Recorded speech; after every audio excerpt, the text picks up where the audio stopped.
Du coup, en fait, là, c'est comme pour une prise de glycémie. En fait, ce sera une toute petite piqûre dans le doigt pour avoir une goutte de sang. Ensuite, on va la récolter et la poser sur notre test. Voici le TROD, test rapide d'orientation diagnostique. Un examen sérologique qui permet de déceler la présence d'anticorps. C'est pour éviter de donner une deuxième dose à quelqu'un qui a déjà des anticorps. Car ces personnes ont une mémoire immunitaire, quelle que soit l'ancienneté de l'infection. Et d'après la Haute Autorité de Santé, les anticorps offrent une meilleure protection que 2 doses de vaccin. À Sarreguemines, le test est mis en place depuis le 1er juillet. 10 minutes suffisent pour avoir les résultats. Il semblerait quand même que ce soit assez fiable. On a d'ailleurs testé sur nous-mêmes. Si la barre s'affiche au niveau du C, ça veut dire qu'on est négatif. Si la barre s'affiche au niveau de IgG, donc immunoglobuline, ça veut dire qu'on a des anticorps, donc qu'on est protégé.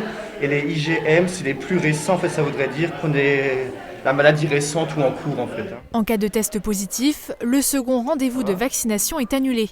Ce test est proposé lors des premières injections, sans limite d'âge, mais n'est pas automatique.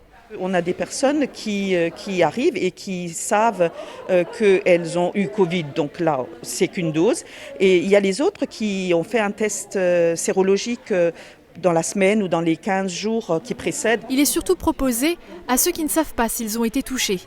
On estime que 10% de la population française a eu une forme asymptomatique de la Covid-19. Le test sanguin rapide doit donc permettre d'économiser des doses et accélérer la campagne vaccinale. Voilà, et on va laisser poser.